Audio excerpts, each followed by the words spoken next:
오늘 묵상할 말씀은 잠언 11장 16절에서 31절. 유덕한 여자는 존영을 얻고 건면한 남자는 재물을 얻느니라.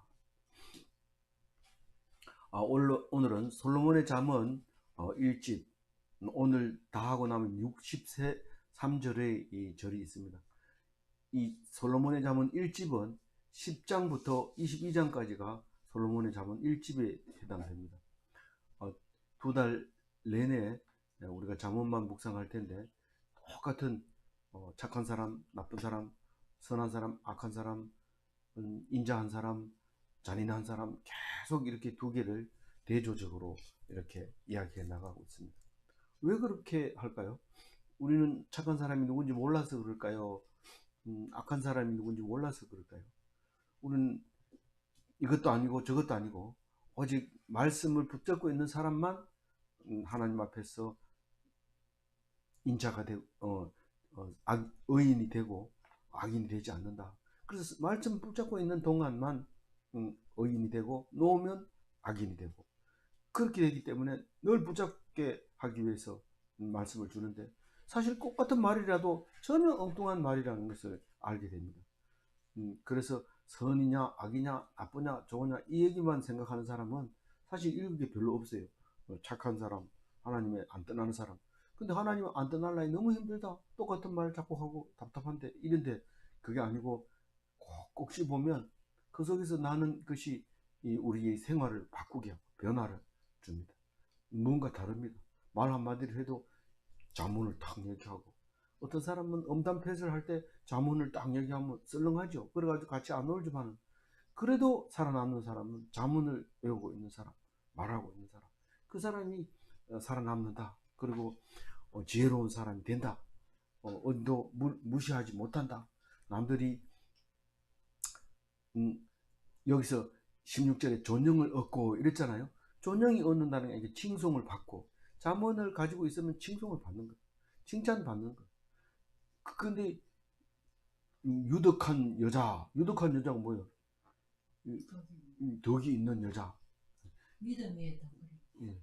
그래서 건면한 남자는 뭐예요? 부지런한 남자. 여자는 덕이 있어야 존영을 받고, 남자는 부지런해야 재물을 얻고, 이렇게 하는 거는 좀 알아놓으면 좋죠. 근데 잘 안 쓰잖아요. 게으른 사람한테 가가지고 그런 얘기하면 혼나니까 잘 안 쓰잖아요. 그리고 가난한 사람한테 이 얘기하면 내가 그럼 게을렀단 말이냐 이런 막 대들기 때문에 이런 거는 잘 안 쓰지만, 성경 속에서만 보고, 뭐 우리 오늘 24절 같은 거는 하잖아요. 근데 24절 이야기해도 사람들이 잘난 체 한다 이러면서 되게 싫어해요. 그렇지만 그 얘기하면 그래도 다른 사람은 뭐라 해도 나는 확실하니까, 나는 뭐 복을 받는다 이런 생각하고 그냥 돈 줘놓고도 잊어버리고 막 이렇게 해야 이제 결국은 부유하게 되는 거지, 따지고 막 이러면 안 되는 거죠. 이 공동 번역에는 16절이 좀 다르게 나와 있어요. 중간에 이렇게 푹 빠져 있다는 걸 알아요. 즉 공동 번역에다가 가로치는 거는 빠져 있다는 뜻인데, 이 개역 개정에는 빠져 있다는 건데, 원래 어떻게 되어 있는지 공동 번역 한번 읽어볼까요?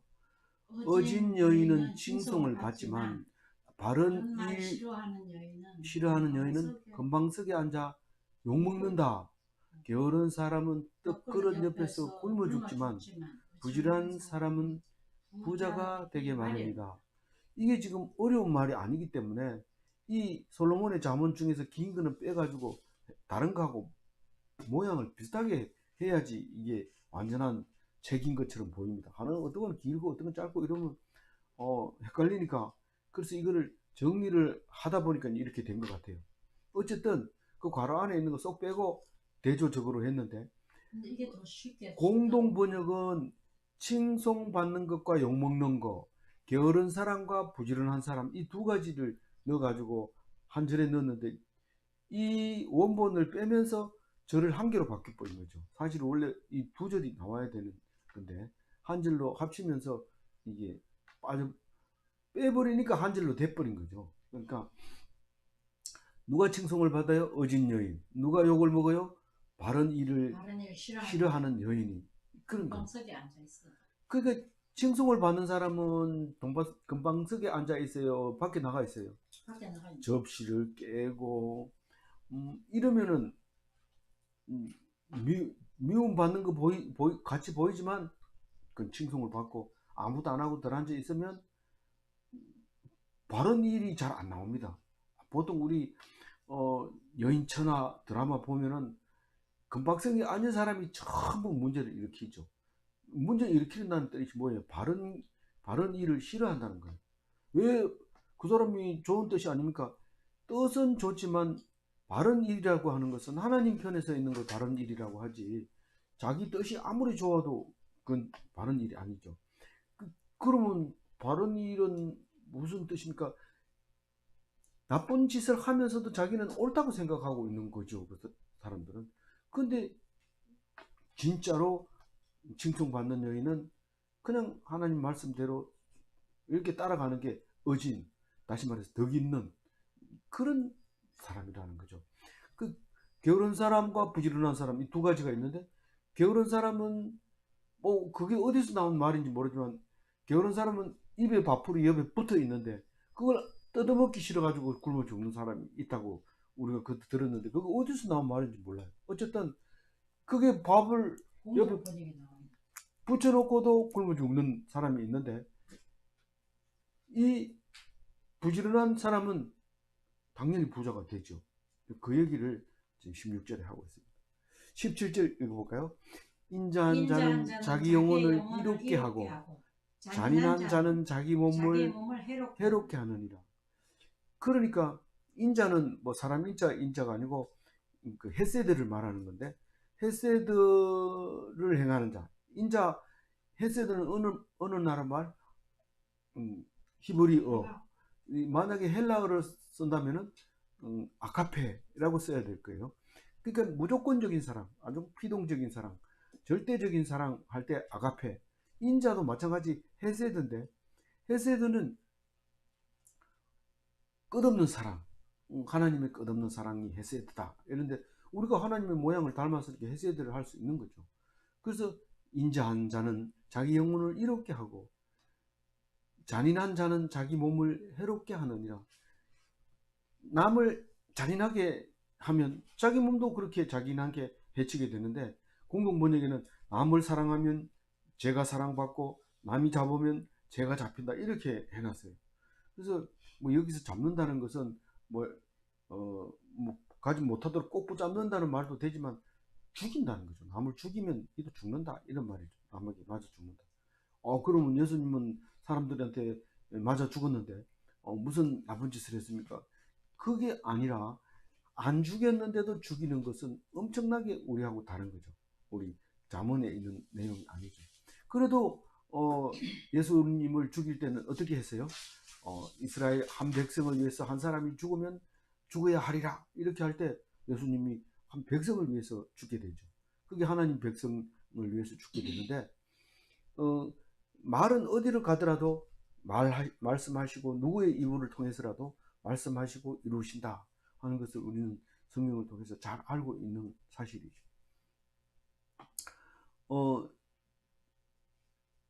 18절 읽어볼게요. 악인의 삭선 허무하나 하되 공의를 뿌리는 자의 상은 확실하니라. 악인이 실질적인 소득은 없지만 이렇게 돼 있어요. 다른 번역에는 씨 뿌리는 자는 확실한 보장이 있다 이렇게 얘기할 때, 악인은 눈앞에 있는 것만 막 쟁취하려고 애를 씁니다. 그거 잡으면 내게 될 것 같지만 눈앞에 있는 건 소득이 안 됩니다. 그렇게 버는 거는 잘못하면 미끼일 수도 있고요. 그 눈앞에 있는 것만 가지고 따지면은 소득이 아닙니다. 그래서 고스톱 쳐서 11조를 한다 이러면 목사님이 말리죠. 그거는 하지 마라. 그거는 악인들의 소득이기 때문에 소득으로 칠 수 없다 이렇게 말하죠. 실질적으로는 소득이 안 되는 거예요. 눈앞에 있는 돈이 내 돈인 것 같이 보이지만 그것은 너가 애썼다는 증거는 아니다라는 거죠. 애썼다는 증거가 바로 소득이 된다는 거죠. 근데 씨를 뿌리는 자는 확실한 보장이 있다.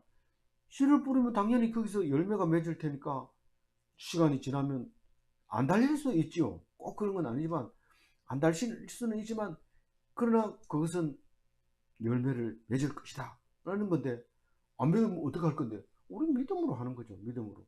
근데 오일을 뿌렸습니까? 믿음이 만약에 거짓된 잘못된 걸 믿었다.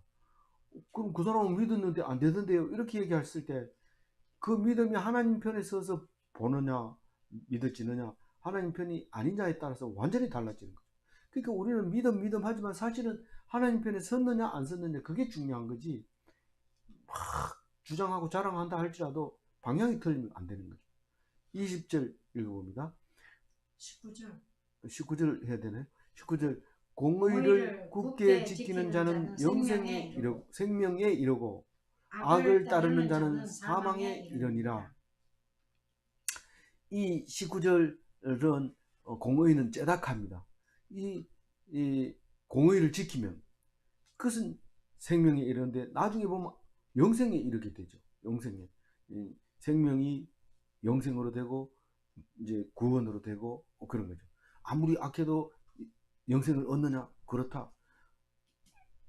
공의를 행하지 않았는데도 그런데 공의를 했다고 믿으면 영생하는 거죠. 그런데 어떻게 공의를 안 했는데 공의를 했다고 믿을 수 있느냐? 예수님이 있으면 된다. 예수님은 그 공의를 지키지 못한 것 때문에 십자가를 졌기 때문에 그 믿는 사람은 공의를 인정해 주기 때문에 그것이 공의가 되고 공의가 생명이 되고 영생이 이르게 된다. 이렇게 말할 수 있는 거죠. 복잡한데요. 복잡할 거 하나도 없습니다. 우리가 어떤 죄를 지었더라도 예수님 앞에서는 다 통과되는 것이다. 그 말입니다. 악을 따르는 자는 어디에 이른다? 사망에 이른다. 악행은 사망이다. 그 얘기입니다. 그 사람이 참 착한 일을 하더니 그만 죽었어. 이렇게 얘기할 때 그건 잘못 말하는 거죠. 죽었으면 악을 행했다는 거예요. 그런데 그 사람이 그렇게 못된 짓 한 것 같은데 천국 갔대. 이러면 네가 몰라서 그렇지 그 사람은 의인이야. 그렇나?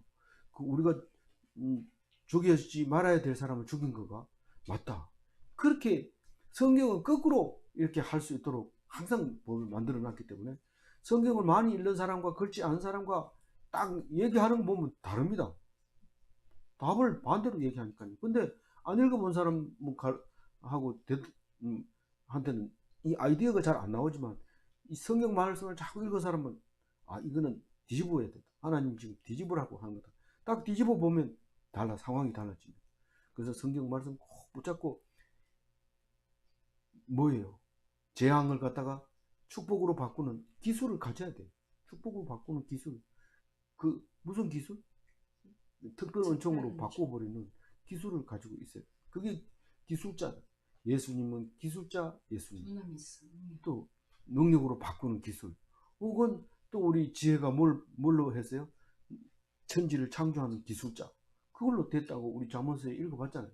나를 기술자 삼으시고 뭔 기술자? 천지를 창조하는 기술자로 지혜를 선택해서 삼으셨어요. 그렇게 이제 읽어가야 되죠.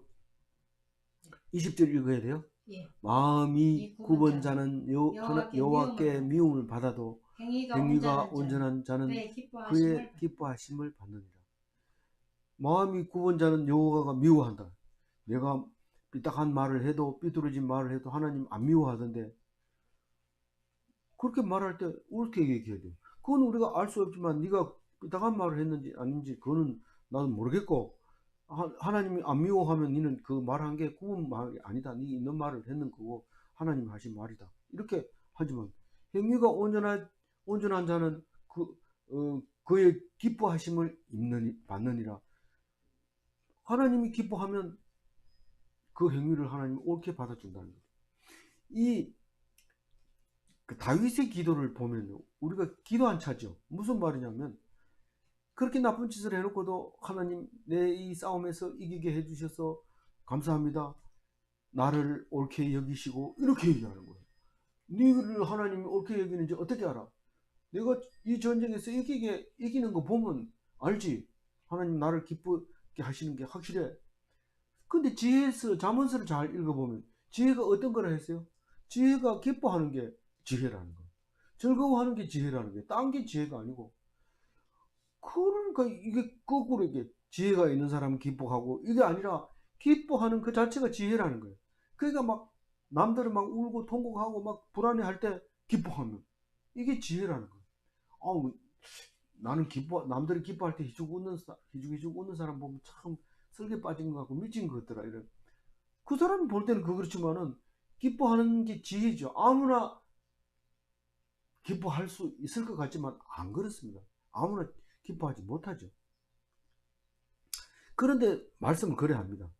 마음이 굽은 자는 여호와께 미움을 받아도 행위가 온전한 자는 그의 기뻐하심을 받느니라. 와, 그래서 온전한지 안 온전한지는 뭘 가지고 알아요? 기뻐한 거.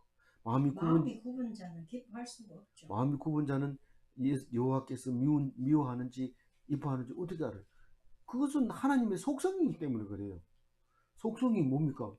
하나님은 원래 온전한 자를 기뻐하는 그런 속성을 가지고 계시다. 그러니까 그걸 우리가 알지요. 안 보니 아나. 이렇게 얘기하면 뭐가 없어요? 믿음이 없으니까 그렇게 하는 거예요. 21절 읽어봅니다. 악인은 피차 손을 잡을지라도 벌을 면치 못할 것이나 의인의 자손은 구원을 얻으리라. 예. 악인들은 손을 잡으면 아무 죄가 없을 것 같아요. 우리 내가 공무원 할 때 보면은 우리 다 같이 출장 가는 걸로 해놓고 회식했는 걸로 하자. 이래 했을 때 출장비 받아가지고 모여서 회식하고 이렇게 할 때 피차 손을 잡았죠. 그래서 누구든지 그 사내에 있는 사람들은 누구를 뭐 책잡을 수는 없어요. 그러나 딱 감사가 나오면은 출장 갔으면 가는 영수증도 붙여야 되고 다 붙여야 되는데 없으면 딱 걸리는 거죠. 그래서 니만 걸리나 다 같이 걸리는데 그때 벌 받으면 똑같이 사유서 쓰면 돼 이렇게 하고 하는데 빠져나갈 길이 없습니다. 다른데 전건 가서도 그게 날아옵니다. 벌을 받습니다. 빠져나갈 길이 없어요. 그 예수님을 죽인 무리들이 있잖아요. 그 무리들이 예수를 못 박아서서 이래가지고 예수님이 죽은 다음에 다시 살아났을 때 너 예수님 십자가에 못 박았지? 안 그랬다는 거예요. 그 광장에 꽉 차 있던 그 예수를 죽이라고 못 박으라고 소리 지르는 사람이 예수님 부활하고 난 뒤에 물어보니까 난 하나도 거기 있었던 적이 없다고 얘기를 해요. 근데 어떻게 됩니까? 그러나 벌은 어떻게 내립니까? 마음속에 불안하게 되고 염려하게 되고 근심하게 되고 후회하게 되고 못된 마음은 그 속에 다 들어갑니다. 그게 벌이에요. 그게 벌. 딴 게 아니에요. 그건 하나님이 다 벌하고 계시는 거예요. 우리가 벌을 안 줘도. 그래서 예수 믿으세요 이러면 그 사람들이 나는 안 믿을래. 왜 안 믿어요? 내가 가서 혹시 그때 예수를 못 박아서 이렇게 소리 질렀던 그게 나오면 어떻게 하나 쪽팔려서 나 안 믿을래. 끝까지 안 믿습니다. 그게 벌이에요. 하나님. 뭐 아무나 믿을 수 있지만 누구나 믿을 수 있는 건 아니에요. 그래서 어쨌든 그 벌을 면하지 못할 것이나 의인의 자손은 구원을 얻으리라. 뭐 의인이 당대에서 구원을 얻을 수도 있어요. 뭐 저 뒤에 가보면 의인도 구원을 의인도 복을 받을 수 있고 축복을 해준다. 그렇지만 여기서 말하는 것은 잠언이기 때문에 비유를 하기도 하고 은유를 하기도 하고 또 대조하기도 하고 그렇게 해서 우리에게 들려주는 말이기 때문에 여기서는 그냥 들어야 되죠. 의인의 자손이 구원을 얻는다는 거예요. 내가 당대에 이렇게 해서 내만 손해 볼 텐데 나는 안 할래 이렇게 얘기할 때 그건 의인이 아닌 거예요. 히스기야 맞습니까? 저기 당대에 니는 괜찮다고 하니까 좋아가지고 있었던 그분이 얘기죠. 그래서 자손들이 그대로 이어지는 거예요. 그래서 그 당시에는 망한 것 같지만 그 옳은 제다카를 행했던 그 사람 자손은 그 사람으로 인해서 구원을 얻게 됩니다. 죽일 이제 일본 시대 때도 그렇고 우리 이 북한 사람 또 국군과 괴뢰군이 왔다 갔다 하면서도 붙들렸을 때 죽이려고 할 때 그 사람은 이거 할 때 이런 공이 있는데 그 아버지가 그렇게 해서 죽었습니다. 이러면 죽이려고 하다도 그래서 죽었나? 그럼 살려주고 이렇게 하는 일이 생길 뿐만 아니라 어떤 사람은 큰 기업을 이루고 나라를 움직일 만큼 큰 기업이 됐지만 그 할아버지가 나쁜 그 이력을 갖고 있어서 많은 사람들이 그 기업을 싫어하는 경우도 있습니다. 그래서 우리가 어떤 일을 하더라도 자기 당대만 생각해서는 안 됩니다. 그래서 큰 그것은 늘 자손 만대까지를 생각해야 되지 하다가 안 되면 죽어버리지 뭐 이러면 그건 말 그 자체가 악한 사람이고 하나님을 생각하지 않는 사람이기 때문에 그런 사람하고는 사실 대화하면 안 되는 거죠. 22절 읽어봅니다. 아름다운 여인이 삼가지 아니하는 것은 마치 돼지 코에 금고리 같으니라. 이 돼지 코에다가 금고리를 붙여놓은 사람이 누가 있겠어요? 그런데 참 예쁜 아가씨가 있어서 가서 말을 해보면 뒤에 가서 들어보면 막 욕을 하고 막 이러는데 그만 그 얼굴이 그 아름다운 얼굴이 그냥 요물같이 보이죠. 그래서 아주 그렇습니다. 근데 아름다운 아가씨가 말을 상냥하게 하고 이쁘게 하고 애교 넘치고 이러면 좋지요. 이게 내 애인 삶을까 내 며느리 삶을까 어떻게 우리 숙모 만들면 안 될까 뭐 이러면서 온갖 생각을 다 하죠. 가까이 있고 싶어서. 근데 한 가지가 빠지면 내 집 코에 금고리 같다 이렇게 얘기를 하는데 만약에 말 잘하고 이쁜 거는 하나님 주시는 거지만 말 잘하는 거는 우리가 하나님 받아들이면 점잖게 하고 말 천천히 하고 또박또박하고 이렇게 하죠. 말 막 급하게 하고 이러면 안 돼요. 삼가지 않는 거예요. 사실 뭐 저도 이게 말이 굉장히 빠르지만 어쨌든 천천히 하고 알아듣기 좋게 하고 부담 없이 이렇게 했을 때 그게 저기 예, 삼가하는 거죠. 삼가하는 거죠. 그래서 이쁘고 말 예쁘게 하면 금상첨화죠. 금상첨화. 근데 그렇게 되기가 쉽지 않습니다. 만약 그런 게 있으면 어떻게 양귀비 같은 사람이 되죠. 그래서 물 좋고 정자 좋은데 그냥 놔둘 리가 있습니까? 얼마 뭐 가보면 정자가 막 다 따라가지고 그렇게 되는 거죠. 거기 그냥 놔둘 리가 없죠. 그러나 하나님께서는 적당하게 만들어줘서 아름다운 여인 부러워할 거 없습니다. 하나님 주신 대로 살면 그게 최고의 복이 되는 거죠. 23절 읽어봅니다.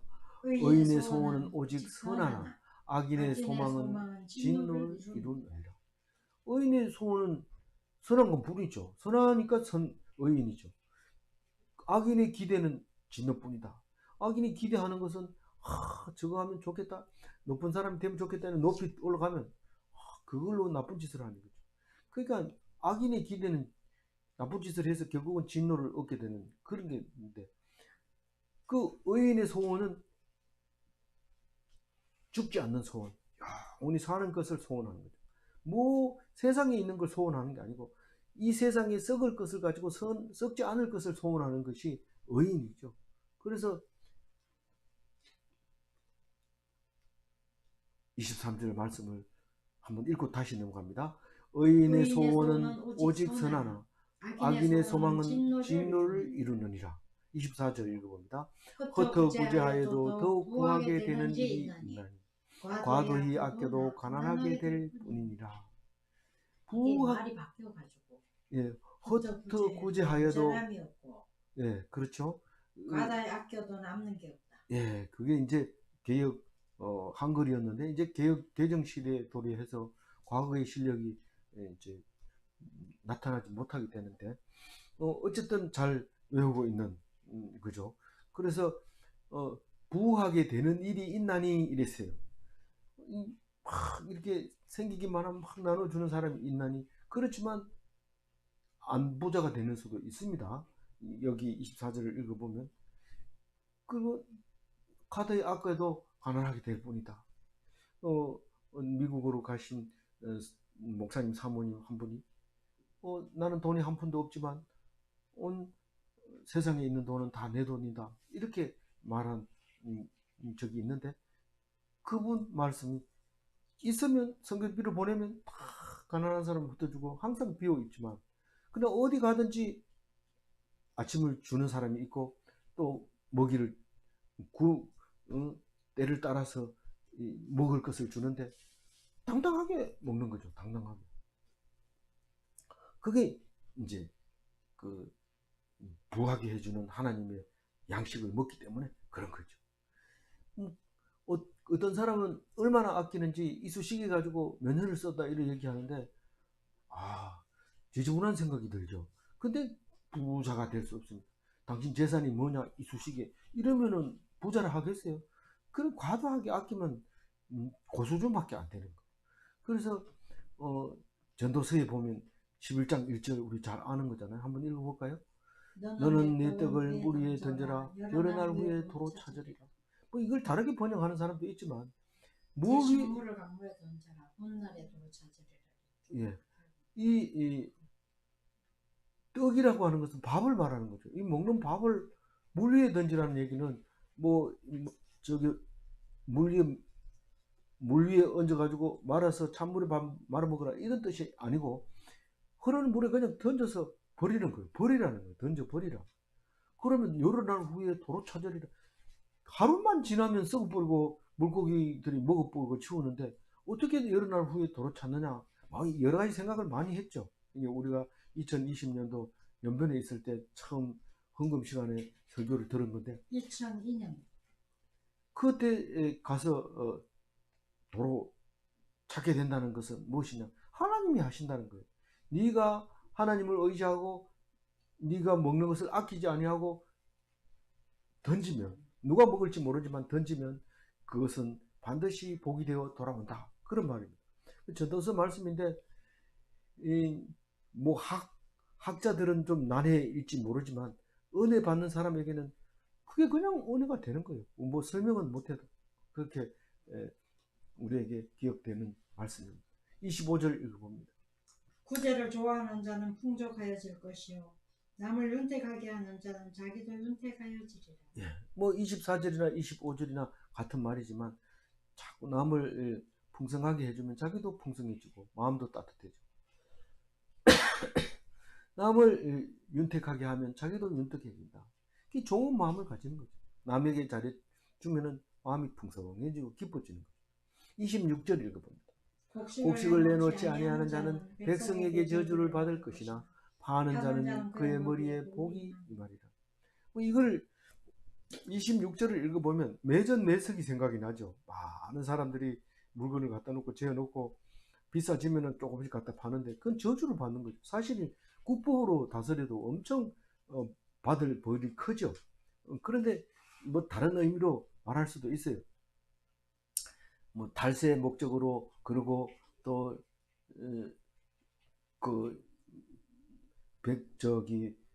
자기들만 먹으려고 따로 놔둔 거. 예를 들면 지진 날지 모르니까 동굴에다가 라면하고 잔뜩 사다 놓고 있는 사람 TV에도 나오대요. 근데 이제 그것은 뭡니까 숨겨놓은 것도 아니에요. 숨겨놓은 것도 아니고 자기만 숨겨놓은 건데, 그거 자기 입으로 들어갈 가능성이 몇 퍼센트 안 됩니다. 다른 사람 굶어 죽으면 자기도 굶어 죽죠. 그거 한 끼 더 먹는다고 하루 정도는 더 오래 살지 모르지만 그 이상은 안 되거든요. 그러니까 숨기면 안 돼. 음식을 먹을 걸 숨기면 썩어버리고 며칠 못 가고 그럽니다. 그 백성이 그 사람을 얼마나 욕하겠어요. 우리 굶어 죽었는데 이 사람은 숨겨놓고 다 썩어 죽였다고 얼마나 저주를 하겠어요. 백성에게 저주를 받을 터이니 파는 자에게는, 이 부족한 사람한테 갖다 주면 그 사람 돈도 없는데 어떻게 팔아요? 그 이름이라도 적어놓으면 나중에 농사 지면 갚지요. 못 갚으면 어떻게, 못 갚으면 하나님이 다 갚아주지요. 돈 빌려주고 못 받는 것도 다 마찬가지입니다. 못 받으면 하나님 다 챙겨줍니다. 그걸 억지로 챙기려고 하다 보면 빌려준 사람 잃어버리고 돈도 잊어버리고 다 잊어버리죠. 하나만 건지면 좋아요. 근데 그 복이 어떻게 오느냐면 머리에다가 그냥 쏟아주는 거죠. 그냥 주는 게 아니고 그의 머리에 복을 쏟아. 머리에 쏟아주면 축복이라고 얘기를 해요. 그냥 주는 것은 뭐 자기 생각에 따라 다를 수 있지만, 야, 그런 복을 받게 된다. 남의 어려움을 생각하면 네가 어려움이 없어진다. 그런 얘기죠. 27절 읽어봅니다. 선을 선을 간절히 간절히 구하는 구하는 자는 자는 은총을 은총을 얻으려니와 얻으려니와 악을 악을 더듬어 더듬어 찾는 찾는 자에게는 자에게는 악이 악이 임하리라. 임하리라. 선을 추구하는 자는 은총을 얻고 악을 쫓아가는 사람은 그 해악이 머리 위에 떨어진다. 이런 말이에요. 그 은총은 어떻게 입는 겁니까? 길 가다 보면 사람들이 참 인사하고 호감을 가지고 있는 거예요. 그럼 그게 뭡니까? 이 은총을 그렇게 주는 거예요. 내가 은총 입고 싶습니다. 이래가 되는 게 아니고 그냥 사람들이 좋게 생각하는 게 은총인 거예요. 28절 읽어봅니다. 자기의 재물을 의지하는 자는 패망하려니와 의인은 푸른 잎 같아서 번성하리라. 예, 재물을 의지하면 멸망합니다. 썩어버려. 똑같은 말이 27절. 썩어. 의인이 가지면은 의인의 가지는 의인이 이 식물하고 한 가지. 우리가 식물이 좋냐 동물이 좋냐 이러면 당연히 동물이 좋다고 해요. 왜냐하면 마음대로 옮겨 다닐 수 있고 그런데 식물은 갈지도 못하고 딱 서가지고 있는데 시간이 가면 갈수록 나무가 우거지고 풍성하고 그렇습니다. 어릴 때는 밟아도 찍소리 못하고 죽어야 되고 싹이 날 때는 더더구나 그렇죠. 근데 시간이 지나면 지날수록 풍성하게 되는데 그때 그 뭐를 우리가 묵상했는지 모르지만 그때 그린 그림이 그겁니다. 뾰족하게 올라온 싹하고 똑같은 쇠코쟁이가 있어요. 쇠코쟁이를 밟으면 자기 발이 다칩니다. 그러나 싹을 밟으면 싹이 문드러져서 싹이 못 올라오고 죽어버립니다. 그, 그랬을 때 우리는 세월이 지난 뒤에 그 자리에 가보면 그 싹은 엄청난 큰 나무가 되어 있지만 이 쇠고쟁이는 녹슬어 가지고 밟아도 아무 힘도 못 씁니다.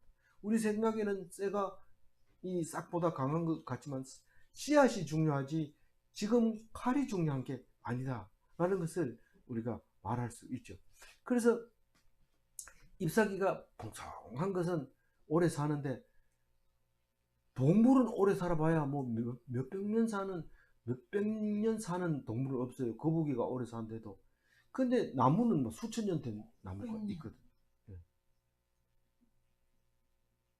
그래 그렇게 하니까 우리는 어떤 게 좋으냐? 우리 사실은 이 말씀을 읽다 보면 생각나죠. 완전 피동이 이, 이 하나님의 말씀을 듣는 백성입니다. 그러니까 땅을 기업으로 주니까 땅을 떠날 수도 없습니다. 그게 식물이나 마찬가지. 하나님이 비를 내리면 싹을 내고 비를 내리면 열매를 달리고 햇빛을 주면 열매 달리고 비를 주면은 가지를 내고 그렇지. 내가 뭐 어디 가고 싶다고 해서 다니면 수명이 짧아져서 개는 몇 년 삽니까? 몇십 년 못 살고 한 20년 못 살. 사람은 나름대로 오래 산다고 하는 게 이제 65세까지 여전히 인벌 놀리고 있잖아요. 그러니까 그게 오래 사는 거예요. 그게 오래 사는 더 이상은 기대를 못 하는 거죠. 28절 읽어볼까요? 자기의 재물을 의지하는 자는 패망하려니와 의인은 푸른 잎사귀 같아서 번성하리라. 네, 죄송합니다. 29절요. 자기 집을 해롭게 하는 자의 소득은 바람이라. 미련한 자는 마음이 지혜로운 자의 종이 되리라. 예. 집을 해롭게 하는 자가 누가 있을까요? 가족을 괴롭히는 사람이라고 다른 번역은 그렇게 말하고 있어요. 가족을 괴롭히는 사람 어떤 사람이 있어요? 일찍 일어나라, 늦다, 빨리 밥 먹으라, 몇 번 얘기해야 되나, 도대체 이런 괴롭히는 건데 소득이 없대요. 그 괴롭히는 게 아니야. 그게 괴롭히는 거예요. 괴롭히는 거예요. 해롭게 하는 해롭게 하는 게 괴롭히는 거예요. 괴롭히는데 서울대학 가야지 이래가지고 서울대학 딱 보내놓으면 원수 갚는다 하잖아요. 원수 갚는다 하잖아요. 괴롭히지 마세요. 그냥 놔두고 그 아들이 서울대학 들어가면 당신 뭐가 좋은 게 있어요? 친구들한테 자랑하지. 자랑 그거 죄입니다. 그런 자랑하면 안 돼요. 결국은 그게 돌아와서 악한 돌아오는데 그 현재 심호하고 있는 목사님도 잠언을 얘기하는데 깜짝 놀랐어요. 공부시키려고 애쓰면 반드시 커서 원수 갚는다. 이런 말은 완전히 자문이죠. 잊지 못할 자문.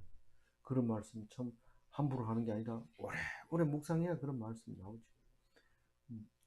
미련한 자는 지혜로운 사람의 종이 되리라. 그래도 좋다는 거예요. 그래도 좋다는 거예요. 끝까지 계속 미련한 짓을 하는데 지혜로운 자의 종이 된다고. 30절 읽어봅니다. 의인의 열매는 생명나무라. 지혜로운 자는 사람을 얻느니라. 이 생명나무가 잠언서에 있다고 참 기뻐하는 분이 있지만 이게 잠언서에 네 번이나 나와요. 네 번이나 나오고 다른 데는 훨씬 많이 나와요. 그 중에서 3장 지나간 얘기지만 3장 18절 한번 읽어볼까요? 지혜는 그 얻은 자에게 생명나무라. 지혜를 가진 자는 복되도다. 그러니까 지혜를 가지고 영생하게 되는 거예요. 지혜를 가지고.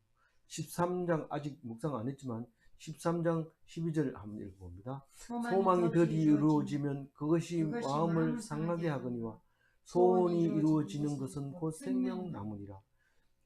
소망이 더디 이루어지면 마음을 상하게 하거니와 소원이 이루어지면 그것은 곧 생명나무니라. 무슨 말이냐면 더디 이루어진다는 것은 내가 마음이 상해 있잖아요. 왜 안 줍니까? 나는 왜 이렇습니까? 그게 상한 마음인데 하나님 그 상한 마음을 되게 예배로 받아주시겠다는 거예요. 그런데 그게 이루어져 버리면 어떻게 돼요? 영생하는 거죠. 우리는 영원히 사는 거죠. 안 죽고. 영생 말고 다른 거 초코파이 주세요. 이러면은 초코파이 주지만 그건 죽는 거예요. 소망은 항상 영생에 두고 있어야 되죠. 15장 4절에도 있어요. 읽어봅니다. 온순한 혀는 곧 생명나무이지만 패역한 혀는 마음을 상하게 하느니라. 이 온순한 혀는 영생하는데 지름길이죠. 말 한마디로 빚을 천냥을 갚을 수 있을 뿐만 아니라 그 죄가 없어지는 거죠. 갚아버렸으니까. 그리고 패역한 자는 내가 이렇게 큰 소리 쳐버리면 그만 마음을 상하게 다쳐서 자기 스스로가 그냥 견디지 못하고 넘어가는 거죠. 그래서 의인의 열매는 생명나무라. 의인이 결국 열매가 열리는 것은 영생을 열매로 열린다는 겁니다. 결과가. 지혜로운 자는 사람을 얻는다 그래요. 사람을. 지혜로운 사람이 사람을 어떻게 얻어요? 예수님이 그랬잖아요. 내가 지금부터 사람을 낚는 어부가 되겠다. 어부가 되도록 하겠다. 이 말을 하잖아요. 사람이 뭘 얻는 것이 지혜로운 거고 의인이 얻는 열매는 영생을 얻는다. 그렇게 30절을 읽을 수 있겠죠. 31절 마지막 절입니다. 보라 의인이라도 이 세상에서 보응을 받겠거든 하물며 악인과 죄인이리요. 이거를 다른 번역에서는 이렇게 했어요. 의인의 보상도 땅에서 받는다. 이런 말입니다. 하나님 편에 서 있기만 해도 평화가 임하고 샬롬이 임하는데 그게 벌써 이 땅에서 받는 보상이죠. 보상이지만 천국 가면 더 확실한 보상을 받고, 근데 악인도 이 땅에서 악인과 죄인도 그 행위에 대해서 벌을 안 받을 수 있느냐 이 말이죠. 앞에서 우리가 설명을 몇 절에서 했나요? 지금 요 앞에 16절에는 20절 사이에 있는데 우리는 죄인과 악인들의 열매가 훨씬 빨리 나타납니다. 훨씬 빨리 나타나고 악의 열매가, 예, 악의 열매가 훨씬 빨리 나타나고 의인의 열매는 오히려 힘들어요. 어려워요. 그러니까 유덕한 여자는 존영을 받고 이럴 때 사실 칭찬을 받는 것이지 사실은 힘들고 어려운 자리에 가 있다는 말이에요. 설거지하는 자리에 가 있단 말이에요. 근데 유덕하지 않는 여자는 힘들고 어려운 자리에 있는 게 아니라 금박색에 앉아 있다는 것을 말하기도 합니다. 그러니까 의인은 보응을 이 땅에서 못 받는 것 같이 보이지만 악인과 죄인은 그 보응이 빨리 온다는 거예요. 빨리 온다 했는데 그 사람 안 죽었어요. 악한 사람인데 아직도 안 죽어 있거든요. 이렇게 얘기할 때 반드시 온다는 거죠. 지금 네 눈에는 그럴지 모르지만 온다. 그 얘기를 하고 있는 것입니다. 오늘 24절로 가지고 이제 정리를 하면 세상의 것만을 추구하면 그 끝이 나타나지만 무슨 말입니까? 세상 것은 죽음 그만이에요. 죽음 그만. 그 끝이 어제도 그런 게 있었죠. 죽음 그만이지만 세상의 것으로 영원한 것을 얻을 수 있기 때문에 우리는 기술자가 되는 거예요. 말씀을 주셔서 그 말씀을 말미암아 그 세상 것을 가지고 몽땅 천국의 것으로 바꿔가는 기술인데 이 잠언서 속에도 그런 게 많잖아요. 우리가 가진 것으로 영원한 것을 바꿔라. 그래서 11조 부지런하는 것은 영원한 천국에 보이지 않는 것을 쌓는 거고 그거 다 먹어버리면 그걸로 끝나는 거고 썩어버리는 거고 그렇게 이제 말할 수 있는 거죠. 아무쪼록 이 잠언을 통해서 우리가 하나님 앞에 복 받는 사람 그리고 하나님 앞에 은총을 받는 사람 그런 사람이 다 되시기 바랍니다. 기도하겠습니다. 하나님 감사합니다. 어떤 말씀은 잘 이해가 안 가고 어떤 말씀은 또 잘못 이해할 수도 있는 것들이 많습니다. 오늘 특별히 솔로몬이 말한 잠언 중에서 63번째 말을 우리가 읽었습니다. 아무리 많이 있어도 부족하지만 그러나 우리에게 외우는 그 몇 가지밖에 없지만 그래도 그것이 우리의 힘이 되게 해주시고 그것으로 말미암아 유별하게 해주셔서 감사합니다. 우리는 이 말씀으로 말미암아 구별된 삶을 살게 하시고 특별히 자주 묵상하고 여러 번 묵상함으로써 의인에 가까운 지혜를 얻게 해주셔서 감사합니다. 이 말씀 붙잡고 이 세상 살아가면서 후회 없이 그리고 영원한 나라를 소망하면서 살아가게 도와주옵소서. 감사하옵고 우리 주 예수 그리스도 이름으로 기도 올리옵나이다. 아멘.